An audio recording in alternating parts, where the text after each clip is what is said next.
What an opening shot. Rising Sun vibes, the 90s movie, not the actual astronomical event. But also the sunrise ties us into the final duel, plus the sound design of John's punch is killer, like a sledgehammer. It's all perfect to reintroduce John since last time we saw him, this happened. You are now in the presence of the motherfucking king! It doesn't even really matter what the Bowery King is saying here because Lawrence Fishburne is one of those actors who you can just ask to say badass sounding stuff and it rules.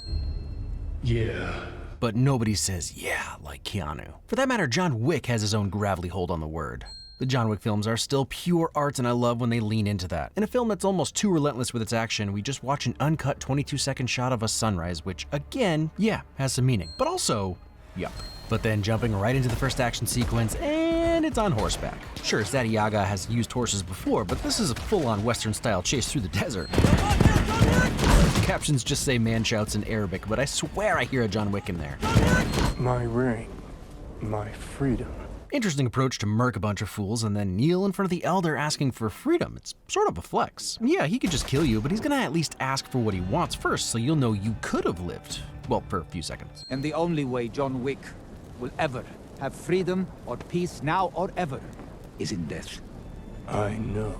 Obviously, John has known that from day one, and I think he does find peace right before his death. Although one could also say that he needed to take a mortal blow to trick Pennywise, and so while technically found peace before his death, he had to accept death to find peace? Assuming he's actually dead. Okay, we're 5 minutes in and it's a 3-hour movie, gotta get going. And look, obviously not every headshot from John Wick is going to get a brutal, but something about the way the elder flies back, it does. Which means it's time to break out the old brutal counter.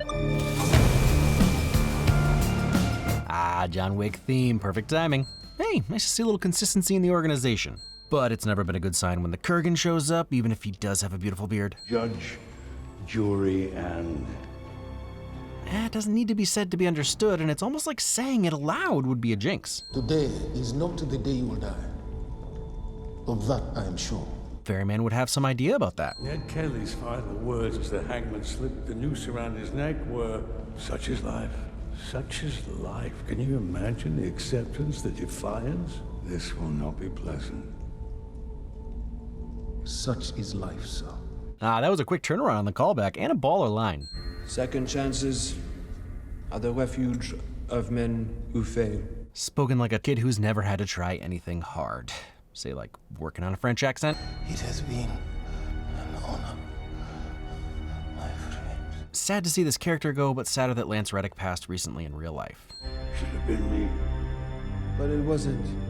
Now you think about why that is, and perhaps one of us will have benefited from this conversation. So, in the past films, the High Table are the antagonists, but arguably they follow a code of conduct that nobody, including themselves, are free from. But this is the first film of the series where I really start to think that the High Table, like many of the organizations out there, are just run by out-of-touch people in power who have no idea how anything works. Case in point, the Marquis sucks. Seriously, he is the worst. It's not Skarsgård's fault he has a punchable face, but the way he acts is just awful. Who in their right mind would put this guy in charge of ordering lunch, let alone executing this plan of taking out the New York City Continental and killing John Wick? The table clearly doesn't know what they're doing. This is gonna come up again. Also, I'm a huge Bill Skarsgård fan, but way to blow your chance to bring back the Merovingian. What's the win here? It's that huge organizations like this always suck.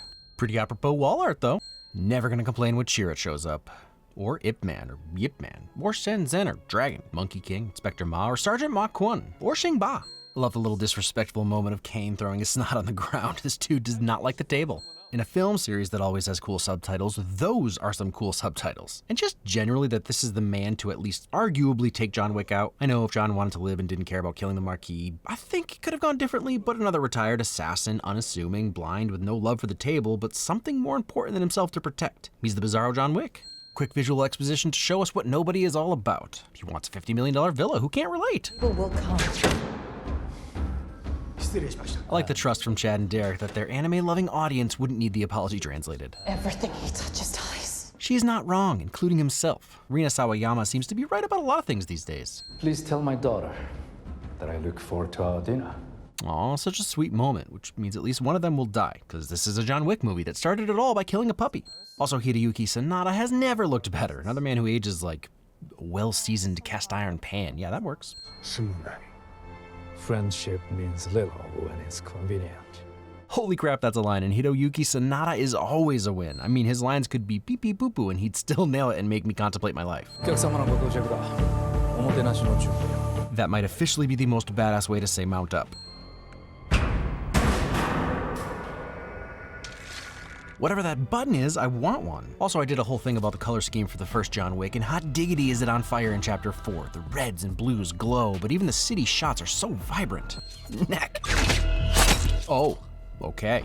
It's like that. I didn't know he was chill like that. Something tells me he'll be a problem for John.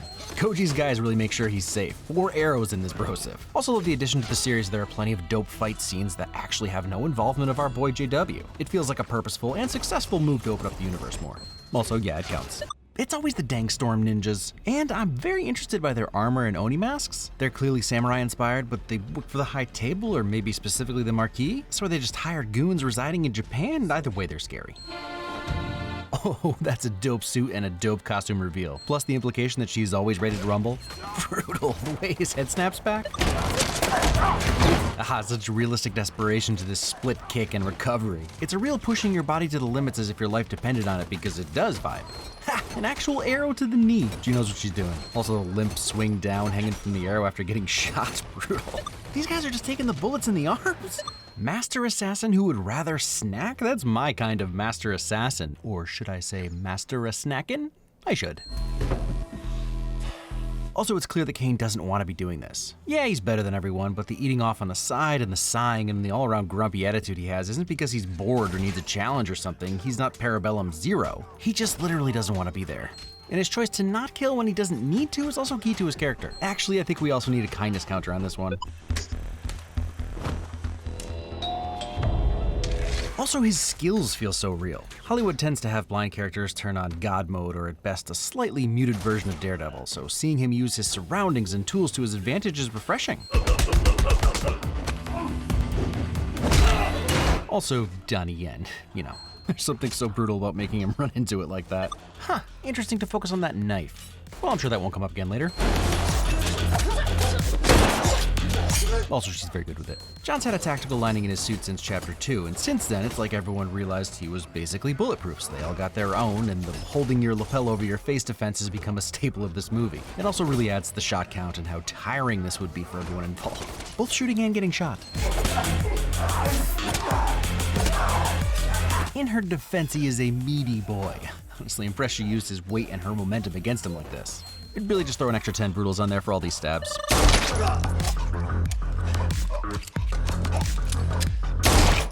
Mercy. That guy wasn't quite dead yet. Don't insult my gift to you. It's generosity and kindness. Do me a small courtesy.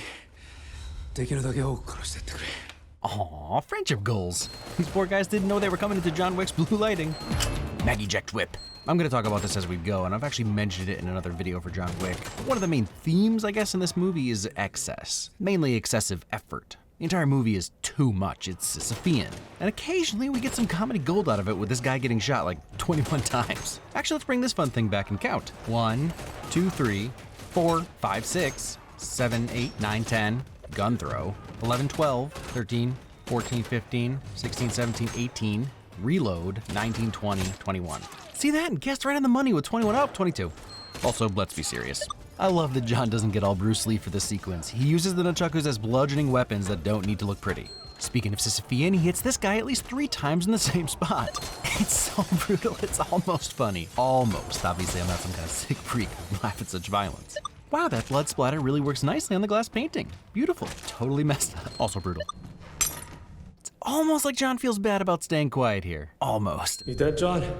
And Kane almost feels bad that John's dead. Almost.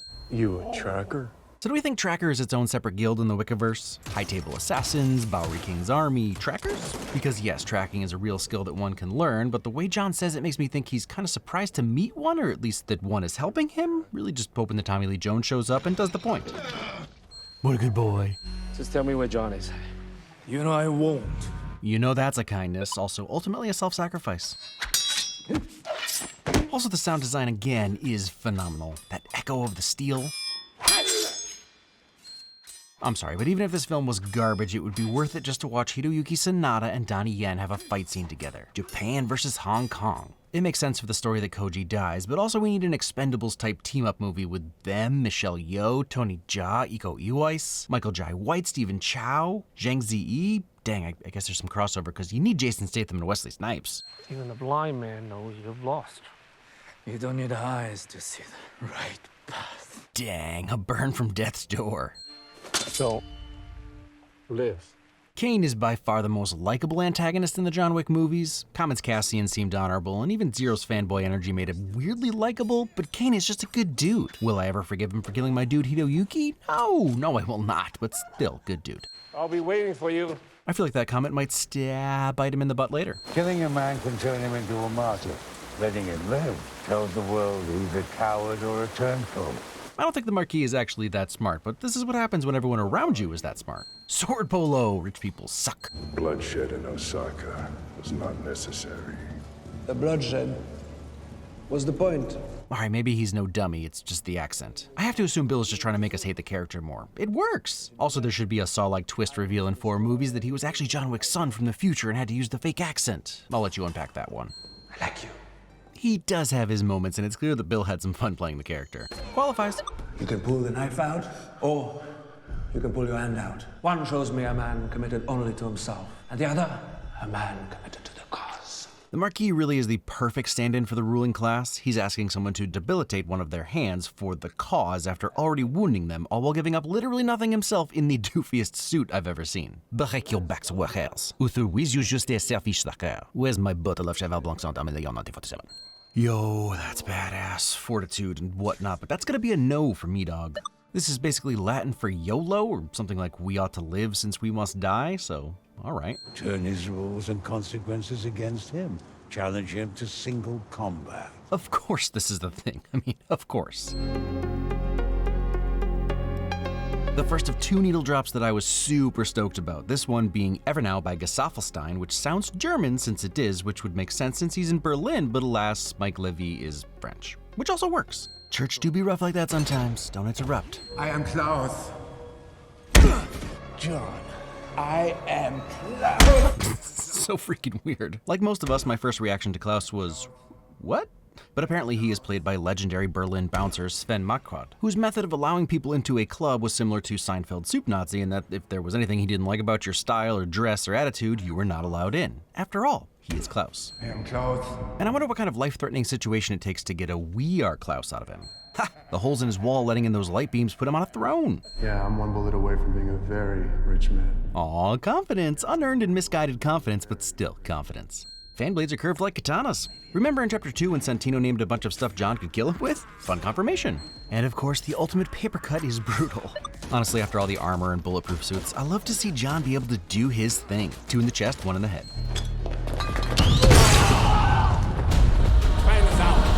Blind burn. Dang it, the water scattering, the different color lighting, the slight slow motion, the mist, the fire, what is the set design? This definitely lends credence to the theory that these movies are set in an alternate universe. Gotta respect the partiers for just carrying on. She even saw this dude die and went back to dancing. Aha, neck cape, Edna knew. No cakes. It was legit at this point that I looked up who was playing Killa because I did not recognize his face under the prosthetics, but his kicks, those felt familiar. And it all checks out now why Scott Adkins would sit down with and cheat to assassins. And honestly, props for going for it. I also love how they played it up like he was just a boss, not a fighter, making this reveal even more fun. 28-second wonder of John slowly getting up. Keanu and Wick are both getting old, and he just took a hard fall. It's gonna take a bit for him to get up, and it looks dope. Yup. Yup. Yikes. Personally, I'd pick a less common word than nuts, but point for training the dog so well. I mean, you gotta respect the dancer's commitment to their craft. Solid clothesline. Oh, not cool. I mean, smart and brutal, but not cool. Also brutal. That sound is something. Can a sound get a video demonetized? Hell of a thing for them to take your eyes, though. They didn't take them. I gave them. Well, Kane is a G. You got off easy. Kane, no, not this one. This one had to carry the Iron Cauldron while it branded him. Amazing shot. Imagine being able to shoot in the Louvre. You'd take your time too. A man of Mr. Wick's station cannot issue such a challenge. Love the pause on station. Really sells the condescension. Such is life. He said the thing. Time. Sunrise. Now. Why waste any time? Also, solid way of making decisions, even if I'd be pretty convinced the table rigged it. Blades. It's also clear that the Marquis is choosing knowing that he's going to make Kane proxy for him.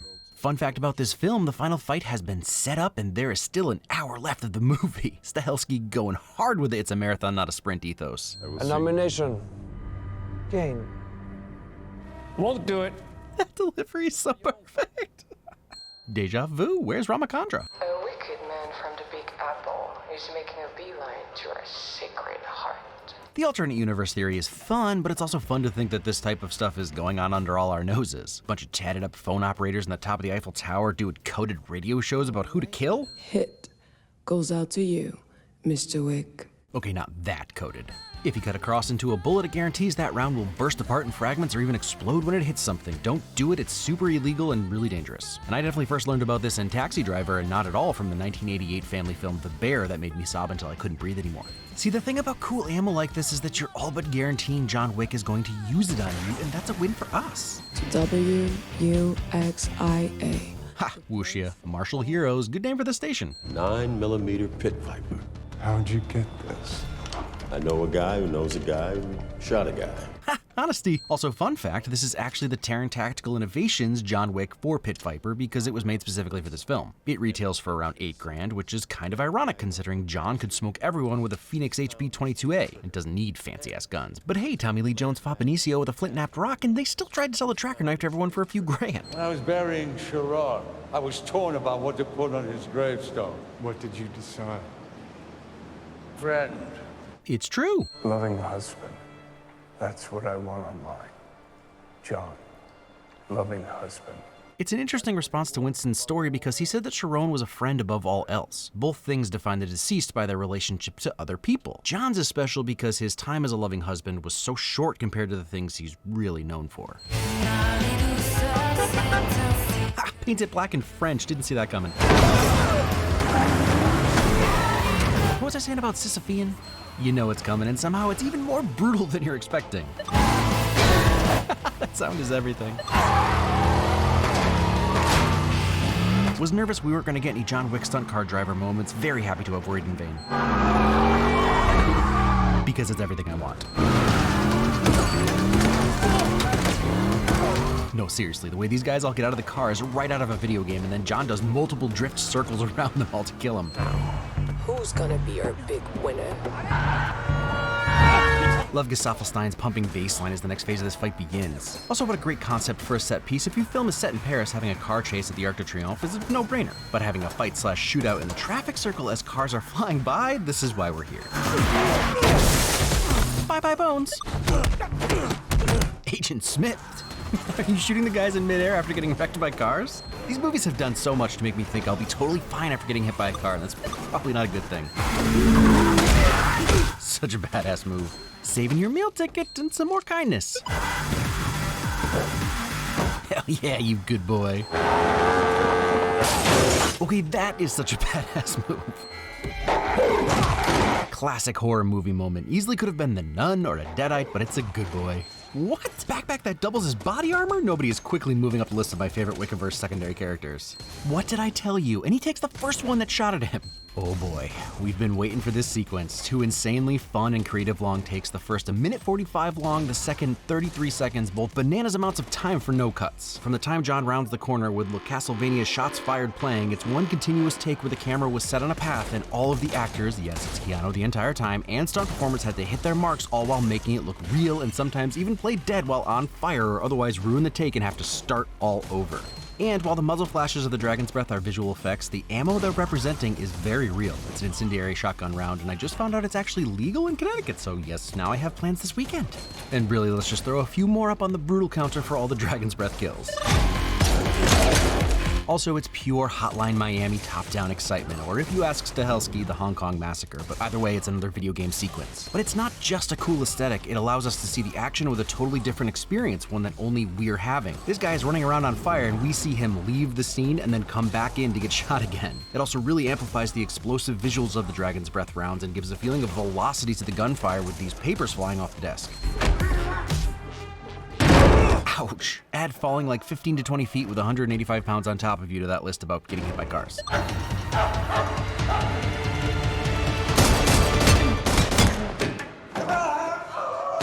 Yes, yup. This is why John Wick is a good guy. I mean, of course he's gonna save the dog. Even in a classic story sense, he literally saved the cat, but also he saved nobody from going down the grief rabbit hole he's already been down. He also knows that the pup is just being a good boy and doing what their human says. And finally, he saved the audience from seeing another fluffy boy get killed. Keanu Reeves is always a win. Also, the doggo had saved John, which was definitely a kindness.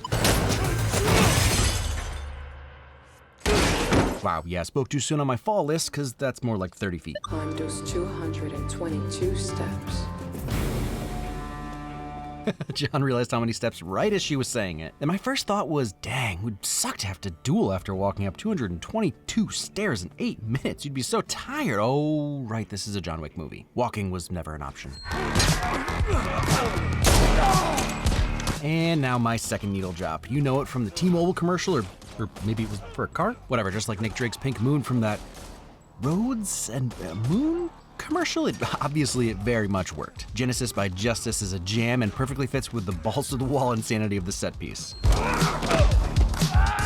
Also gotta give Wick resourcefulness props for using the stairs as a weapon. These shots looking down the stairs do a great job of setting up just how high the stairs go, which might come up in a bit, but even without that, you know your dude's quads are burning. He's really making sure that guy's dead. Plus the knife throw with some anti-stormtrooper aim. I love how he always throws the gun when he's out. It always looks like exasperation more than anything else, but it works. I'm finally realizing 4 movies in that the thing John Wick really has that makes him special is stamina. He just never quits. Oh, this moment where we all go, no, don't lose all that ground. Oh, good catch. I can breathe. Well done, John. A 15-second wonder of a dude falling down stairs. Legit, this might be the most depressing thing in any of these movies, and yes, I'm including that. And of course, breaking every bone in your body would be pretty brutal. OMG, I spoke too soon. This scene exemplifies how relentless these movies are perfectly. There's just an overall feeling of, good lord, how long is this gonna go on? And I don't mean that in a bad way. The movie feels relentless and never ending, which is exactly how it feels for John. Some might say Sisyphean. What time is sunrise? 2, maybe 3 minutes. Wowzers, it has been 5 minutes to the second since John looked at his watch, and it was 5:55, sunrise is at 6:03. It's like they gave him room in his lines for the edit to be off, but they just decided to nail it instead. 12 or 9. Hell yes, you love to see it. These two super assassins with a simple shorthand working together after being on opposite sides all movie. Teamwork.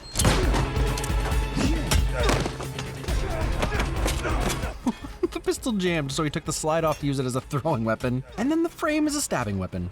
There's just a certain number of stabs from the frame of a gun before it becomes excessively brutal. How many is that? Who could say?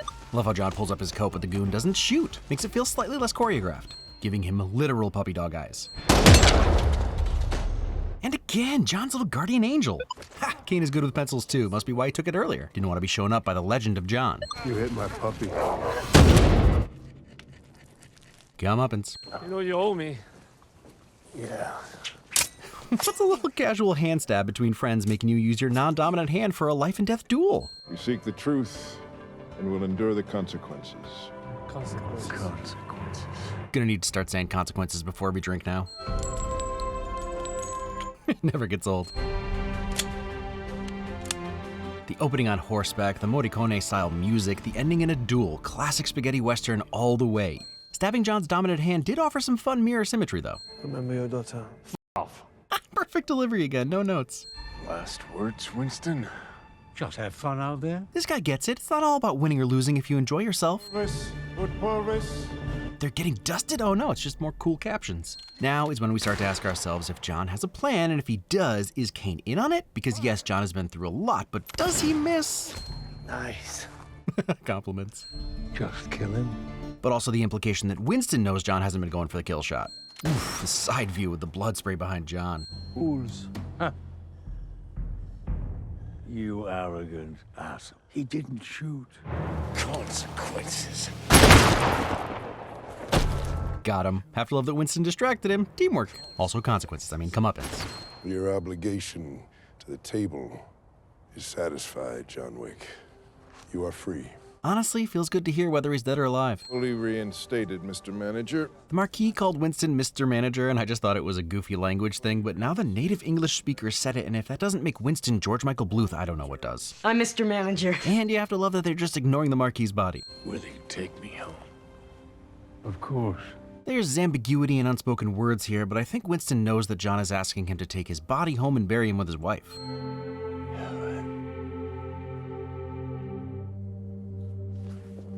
Couldn't be more poetic that she's the last thing he thinks about in his last words. I didn't think this moment would ever actually happen. Whether he's in John Wick 5 or not, this still hits pretty hard after all he's been through.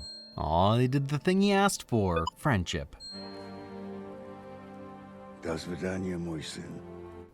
Oh man, they're really gonna do that to us? If you can't tell, Winston's tattoo is the sign of the Ruska Roma, the group that raised John as an orphan and shaped him into being an assassin. But then the farewell my son in Russian? Is Winston his bio dad? Are they just throwing us a curveball? No idea. But I love it, the lore never stops. This song is a little hint to her fans that maybe her story isn't over, because she's singing it. Father and daughter finally get reunited, everything's happy. This is where they focus on the episode. Jonathan Wickford IV, the final Bellum. It's got insane fight set pieces, it's got yaz, it's got bangy bang stabby stabs. In other words, it is everything we want and expect in a Jack Wick movie. Maybe too much? Look, it's long, it's probably way too long. And as I hinted, that might be intentional to add to the relentless Sisyphean vibe of the whole thing. But while that is an interesting plot flourish, you don't want your action movie to drag. I get it, you're potentially killing off your main character, you want all the juice you can squeeze. But instead of a 3-act structure, this almost feels like there are 3 separate films in here. My feeling is that not enough time was spent in Osaka and way too much time was spent with the Marquis talking about whatever he was ever talking about. We didn't need most of the side characters and they seem to expand the lore exponentially every film instead of just building on the sizable amount they already have. I will say one thing, and it happens often with movies, but the more I watch this movie and spend time with each set piece, I see the reasons that no fat was trimmed and I really learn to love each new sequence. No one wants to kill their darlings, and maybe it was okay this time. Maybe. Being able to say it gets better with each viewing is always a compliment. And all that said, it's fun. It still checks all the boxes. Everyone who isn't Keanu does their job well. The Donnie Yen and Hiroyuki Sanada fight is a dream come to life. Yen's humor and timing was a nice surprise. He had some of my favorite lines in the film. I imagine his Chinese audience was already aware of how funny he is. Ian McShane continues to make the role interesting. Winston kind of redeemed himself, even if in the end he's just a corporate bootlicking stooge, but I'm happy he got this continued role. And Shamir Anderson was also a highlight as Nobody, a character I definitely wouldn't mind showing up in spin-offs and possible sequels. But no one does it better than Baby Daddy Yaga himself, Keanu. Hollywood's nicest dude. What a fascinating career this man has had. When John Wick came out, no one knew what to expect, and now it is arguably his most recognizable role. Yeah, I said it. We all love Neo, but it's John Shooty Guns Wickerton who most will remember him by. The hair gets longer, the salt and pepper gets saltier, but Jardani Jovanovic never lets us down. Some have pointed out that Keanu is clearly slower in this film, and they're not wrong. If you've been paying attention, he's actually been slow from day one after his spine injury in The Matrix, like I said in my John Wick 3 video. The first time I really noticed it was Man of Tai Chi. But there's an aggression to the slowness that I think really works for him. He kind of comes off like an old or wounded animal. He ain't fast, so he's gonna take hits, but you 100% regret messing with him. His slams seem more slammy, his headshots more headshotty. He did exactly what he wanted, exactly how he wanted. And I think it's really nice when an actor finds their place in the zeitgeist. It doesn't mean you can't dip your toe into the rom-coms or the art films or whatever, but there's something comforting in knowing that if aliens show up and say, immediately hand over 4 films of stylized gun-forward action starring a likable, albeit introverted and complicated lead man who looks unbearably amazing in a suit and somehow seems to get more handsome with age or will blow up the planet, the Earth is gonna be just fine. So thanks for saving all of humanity, Keanu. Next week is gonna be something totally different in honor of the Women's World Cup. It's not a movie, and it's not an everything great about, but it's something, and I hope you like it. So that's the end of the video proper if you want to skip to the award if more personal stuff doesn't interest you, but just as an explanation for the video next week, it's about Ted Lasso. And lately I've been feeling the pressure to diversify with the content. You may or may not have noticed, but the other channel that does this format of content is struggling a bit, and I felt it as well. My back catalog views seem to have been turned off like a spigot, and new ones can be hit or miss, so in an effort to keep on trucking, I'm gonna try some new stuff on here. I've thought about starting a second channel so I don't upset my core fans, y'all, but that feels daunting, and also I think it's stuff you'll be interested in. I assume it's only my core fans still here, so I'm talking to you. So let me know if it isn't, at least give me a shot. But I've tried new stuff on Nebula, and that works well, and I'm gonna keep doing that. That's still a great way, maybe the best way to support me. It's just that they pay me to take risks on stuff, and so occasionally I want to see if some new stuff will get traction on here as well. Oops, knocked a cup over. I love this job, and I want to keep doing it. I want to keep bringing y'all joy and celebrating the things you love about movies. It can just be hard to put the same amount of work into a video that I always do, like Creed 3, and have it pretty much bomb. Partially because I published at a terrible time, but also it's just like that sometimes. And with 2 kids and a wife wanting my time, it's easy to say, Daddy has to work, when I know it's building a future for them, but when all that work goes into something that might not be what everyone wants anymore, I think you get me. So that's my long, drawn-out diatribe. Hopefully just new and exciting stuff while still delivering that boost of joy you've all come to expect. Just to be clear, I don't plan on stopping the Everything Great About videos. I'm just gonna try to sprinkle in some different stuff here and there. So thanks for listening. Thank you for your continued support. It's something everybody always says, but I literally wouldn't be here without you. I couldn't do this without you, so thank you.